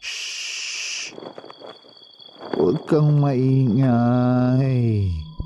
Sir, ano pong ginagawa niyo rito? Huwag ka sabing maingay eh. Maglalaro lang tayo. Sir, wag po, sir. Wag po. Wag. Huwag ka sabing maingay eh. Babayaran naman kita, ang dami mo pang arte. Hayop, Dad. Anong nakain mo? Jeremy, anong ginagawa mo dyan? Mami. Napakadilim ng gabing yon, Miss Anne. Pinilit pasukin ni Mommy ang kwarto ni Ate Neneng. Doon ay tumambad sa amin si Daddy na nag-aangat pa ng pantalon at ang kasambahay na hubot-hubad na nakasiksik sa isang sulok.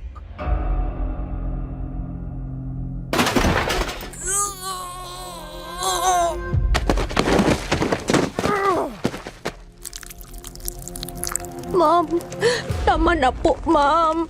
Hindi kang babae ka. Napakakati mo. Alam mo nang may asawa yung tao, nilalandi mo pa, hayop ka. Ma'am, wala po akong kasalanan. Si Sir po. Malahimik ka. Mami, tama na po. Huminahon po kayo, Mami. Huwag mong sabihing pati ikaw ay ginayuma rin ng taga-bukid na to, Jeremy. Huwag kang makikialam.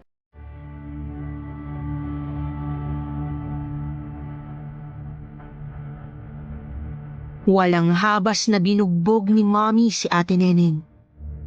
Sinabunutan, pinagsasampal at hinampas ng kung ano-ano.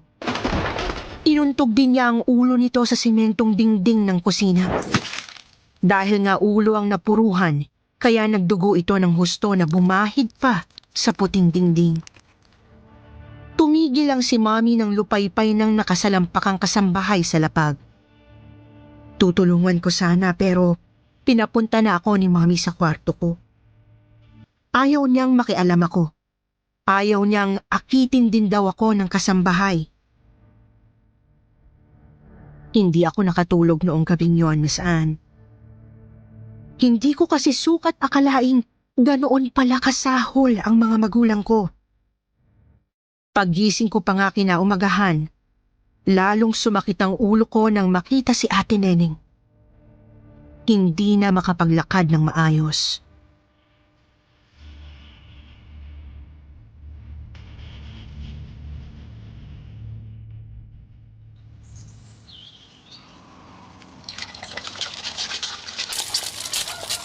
Good morning po, Ate Neneng.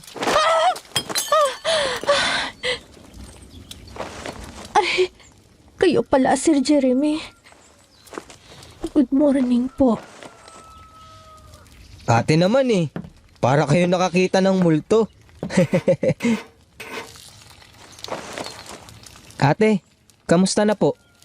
Bakit parang hirap po kayong maglakad? Ano? Tinamaan kasi yung tuhod ko kagabi. Kaya ayun. Ay, ba't ba ganun si na Mami? Ay, Sir Jeremy, maligo na po kayo. Layo na kayo sa akin. Baka mapagalitan kayo ni Ma'am. Ha? Bakit naman? Sige na po. Iwan niyo na po ako. Sige na po.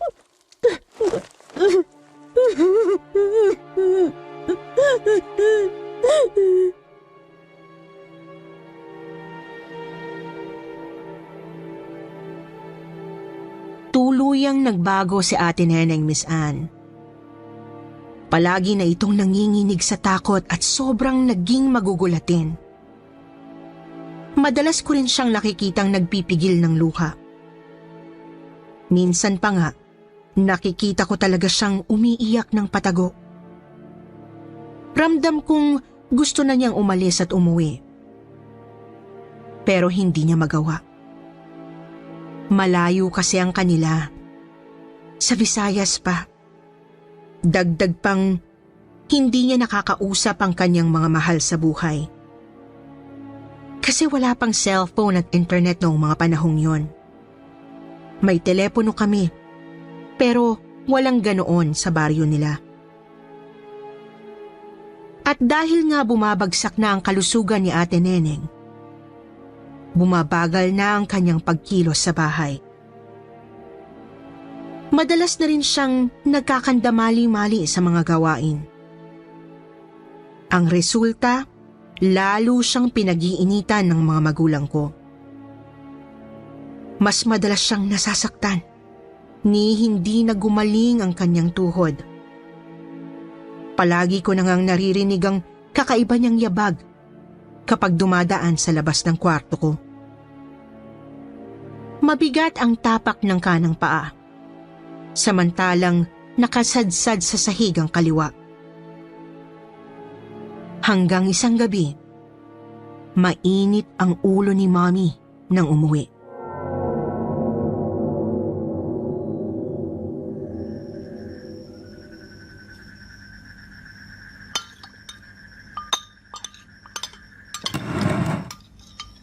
Natagalan ka yata, Aida. Buti na lang, kakaluto lang nitong nilagang baboy. Pag hindi ka pa dumating, hihigop ka talaga ng malamig na sabaw. Init ang ulo ko, Roman. Huwag mo muna akong buwisitin, pakiusap lang. Ano ba kasing nangyari? Problema sa inventory. Ang daming nawawalang stocks. Tapos sumabay pang ilang problema sa mga pisanteng empleyado. O siya, kumain ka na dyan. At nang mahimasmasang ka. Ano ba naman, Neneng? Aanga-anga ka na naman eh. Napakamahal ng basong yan tapos babasagin mo lang. Ma'am, pasensya na po. Pasensya na po.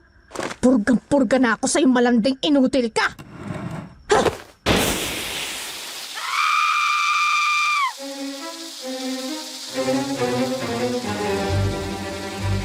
Walang kaabog-abog na binuhos ni Mommy kay Ate Neneng ang malaking mangkok ng napakainit na sabaw. Sumunod ang nakasanayan ng eksena sa bahay. Binugbog na naman ni Mommy ang kasambahay habang si Daddy ay nainis nang madistorbo ang kanyang hapunan at agad na umalis.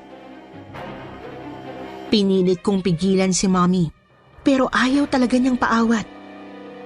Sa halip, pinapunta lang niya ako sa kwarto at kinandaduhan sa loob. Dinig sa buong bahay ang palahaw ng kasambahay at paninigaw ng Mommy ko. Pilit kong kinakalampag ang pinto, pero hindi ko talaga mabuksan. Tumagal pa ng halos 1 oras ang malagim na tagpo. Hanggang sa tumahimik na rin. Narinig ko na lang na nagsara ang back door. Tapos, pumasok na ang kasambahay sa kanyang silid. Miss Anne, bagamat mahina na ang pandinig ko, dinig ko ang pag-iyak ni Ate Neneng. Nasa ibaba nga lang kasi ng kwarto ko ang kanya. Pinakinggan ko itong maigi. Tsaka napansin kong nahihirapan siyang huminga at paubo-ubo. Matagal siyang humagulgol ng tuloy-tuloy. 1, 2, o 3 oras, hindi ko na matandaan. Basta, namalayan ko na lang na 2:00 na ng madaling araw nang matahimik ang kawawang kasambahay.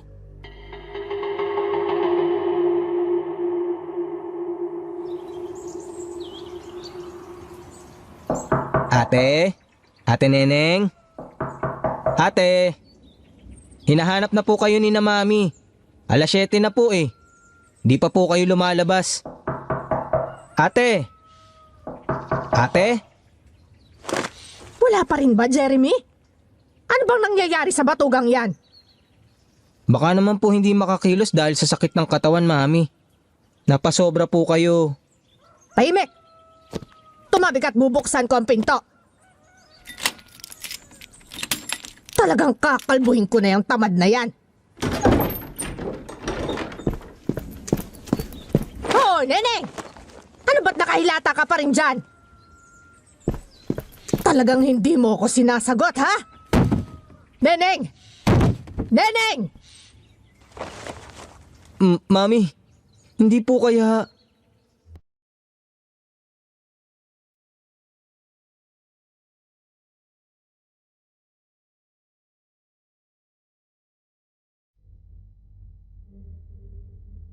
Hindi nga ako nagkamali, Miss Anne. Patay na si Ate Neneng nang umagang yon. Tiningnan ko siya na nakahiga sa kanyang papag. Punit-punit ang damit. Puno ng latay ang buong katawan. At namamaga ang mga mata. Sinabi ko kina Mommy na ipaalam na agad sa mga kamag-anak ni Ate Neneng ang nangyari. Pwede naman kaming magtanong sa kaibigan ni Daddy na nagpapasok sa kasambahay sa amin. Pero lumutang ang nakakangilong karuwagan ng mga magulang ko. Napilit nilang tinatago sa pagiging mapagmataas. Ayaw daw nilang mabahiran ang kanilang reputasyon. Kahit ang totoo, ay ayaw lang talaga nilang makulong. Kaya ang ginawa nila, inilibing nila ang kasambahay sa bakuran namin. Sa may likod ng bahay. Doon sa tapat ng kwarto nito.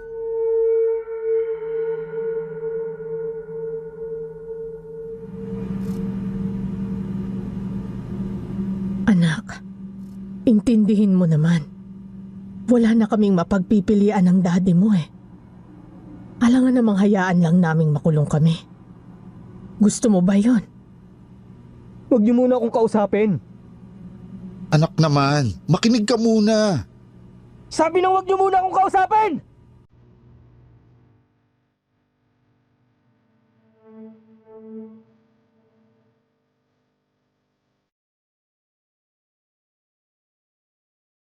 Buong araw akong nagkulong sa kwarto noon.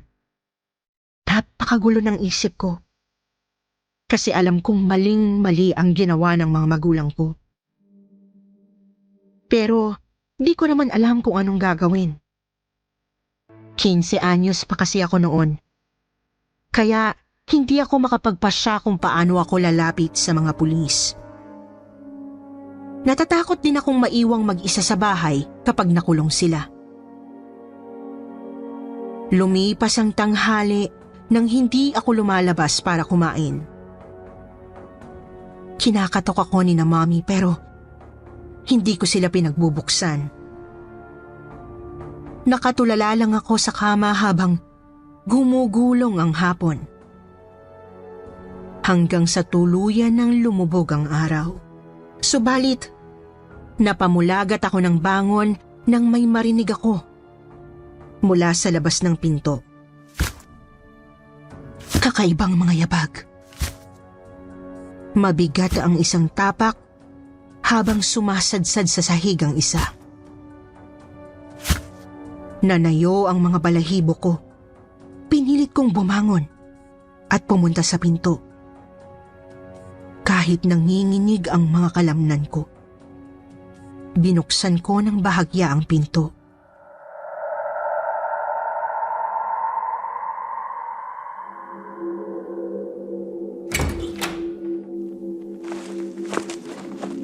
Ate Neneng? Ate Neneng, kayo po ba yan?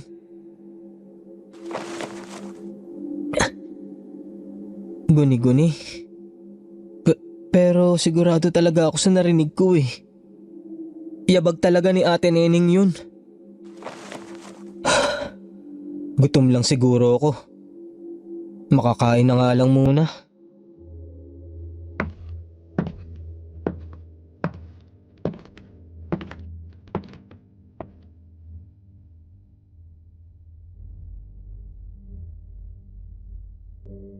Bumaba nga ako para magpunta ng kusina, Miss Anne. Tahimik naman ang bahay. Kaya inisip kong umalis sina Daddy at Mommy. Dahan-dahan lang akong humahakbang sa hagdan. Kasi hindi pa rin nawawala ang kaba ko. Pakiramdam ko talaga noon. Naroroon pa rin si Ate Neneng sa paligid. Nang makarating ako sa bungad ng kusina, sinindihan ko ang ilaw. Miss Anne, nanlaki ang mga mata ko nang makita ang bahid ng dugo sa isang bahagi ng sementong dingding. Doon, sa mismong pinaguntugan ni Mommy sa ulo ng kasambahay. Ang sahig naman ay may bahid ng hindi ko matukoy na likido nung una. Akala ko tubig. Pero medyo iba kasi ang kulay. Sinausaw ko ng konti ang hintuturo sa likido at inamoy. Lalo akong nanginig nang matauhang sabaw yun ng nilagang baboy.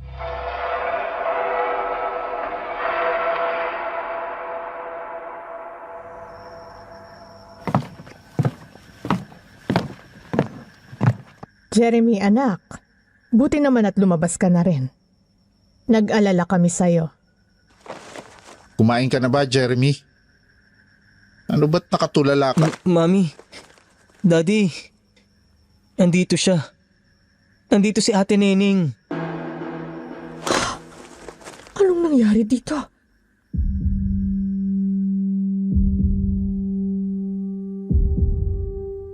Natigilan sina Mommy at Daddy nang makita ang dugo sa dingding, pati na ang sabaw sa sahig.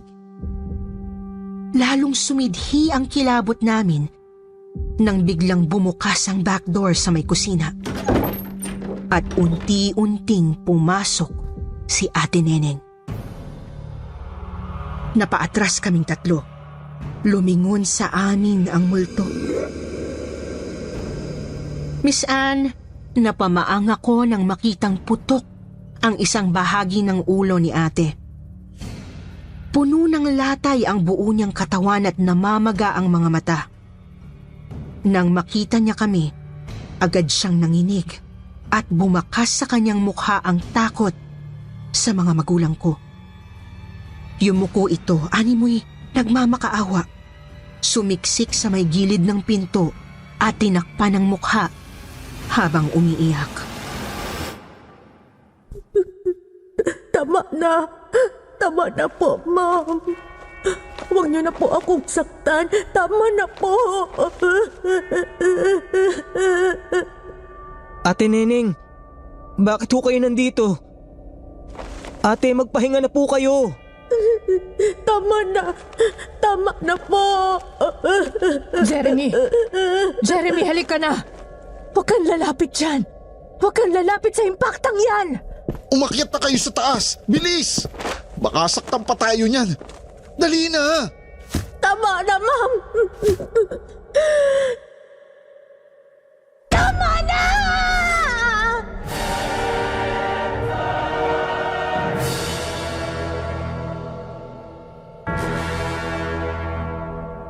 Sumakit ang ulo ko sa napakalakas na sigaw ni Ate Neneng, Miss Anne. Kasabay ng sigaw niya ay sumabog ang lahat ng mga ilaw sa first floor. Mga ilaw sa sala, kusina at pati sa banyo. Bigla ring nabasag ang salamin sa ibabaw ng dining table at nagsiliparan ang iilang mga gamit sa kusina. Pinilit naming makalabas habang iniiwasan ang mga gamit na hinahagis sa amin ng malakas na hangin.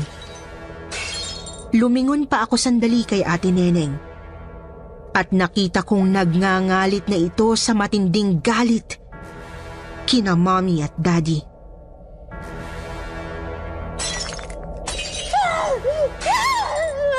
Diretso sa labas! Bilisan niyo! Mamamatay tayo rito. Papatayin tayo ng malignong yan. Mami, ano ba? Tama na! Lalo niyong dinadagdagan ng galit ni ate! Ganyan ba talaga kayo kasahol? Ganyan ba talaga kayo kademonyo? Mga hayop! Jeremy!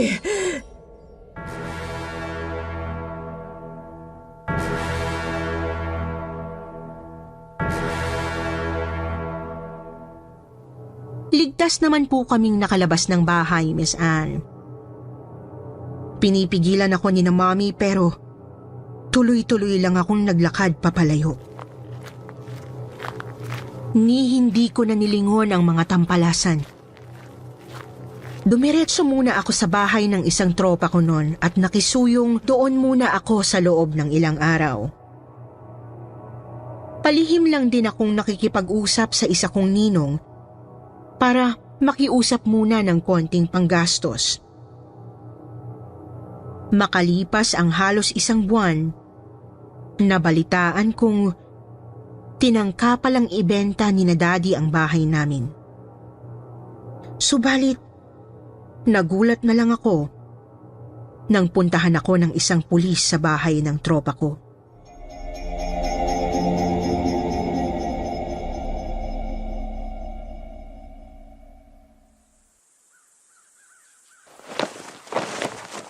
Jeremy, hindi na ako magpapaligoy-ligoy.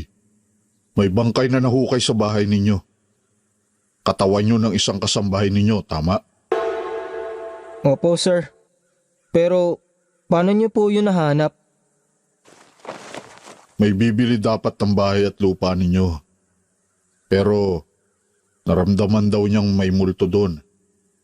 At nalaman niyang andun lang yun nakalibing. Naaminin ko, hindi ako naniniwala sa mga ganitong kababalaghan. Pero wala eh. May bangkay na nakita sa bahay niyo. Huhulihin niyo po ba ako, sir? Depende kung ano ang kinalaman mo sa pagpatay sa kasambahay.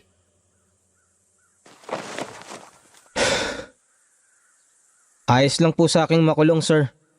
Sa palagay ko kasi, mali na wala akong ginawa para pigilan sina Daddy at Mommy. Pero ano? Siguraduhin yung makukulong sina Mommy at Daddy. Nakahanda akong maging testigo sa lahat ng kahayupan nila. Ituturo ko lahat ng pwedeng maging ebidensya. Wala na akong pakialam kahit makulong pa ako. Basta, kailangan makulong din ng mga magulang ko.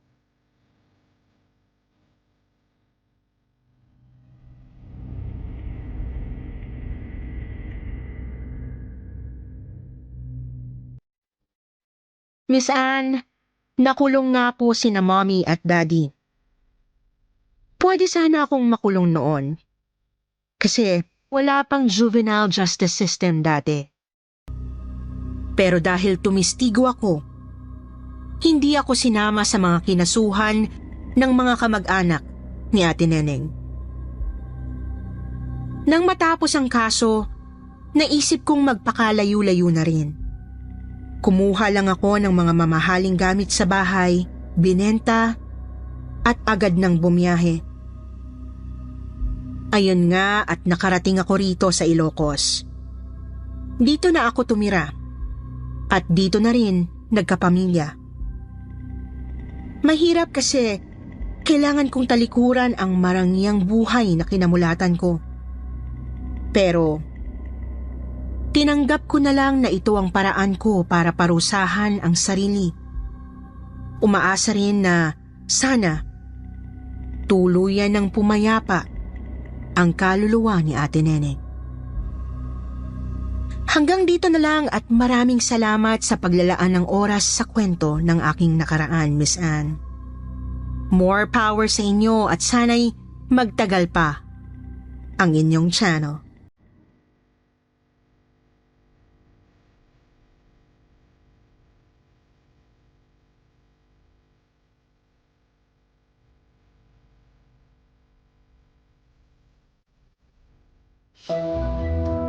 At ngayon naman, dumako tayo sa paborito nating shoutout portion. Shoutout going out to Janelle Pable, Mayumi Makisig, Migila Cabaya, Colette, Bernadette Arcalas, Realiza Tadle, Calambarian, Magbabasa tayo ng pinakamagandang comment galing kay Alanea at Brian. Sabi ni Alanea, 3 years na akong nakikinig ng bawat storya niyo po. Mula sa pagiging chef ko noon hanggang sa nakuha ko na ang work na related sa course ko. Still, fan niyo pa rin ako na patuloy na nakikinig hanggang sa ngayon. Sabi din ni Brian, I love you, Katie! Ang gaganda ng mga story, may kapupulutan ng aral sa bawat kwento at karanasan ng iba na malaking naitutulong din sa atin para magkaroon ng idea na huwag gawin ang mali. Thank you po. Sa mga hindi nabanggit, sa susunod na lang po. Huwag niyo pong kalimutang mag-reply sa ating shoutout box na nasa comment section para ma-shoutout ang pangalan niyo. Muli po, mula sa bumubuo ng kwentong Takip Silim at Sityo Bangungot, ito ang inyong lingkod si Miss Anne. Nagpapasalamat.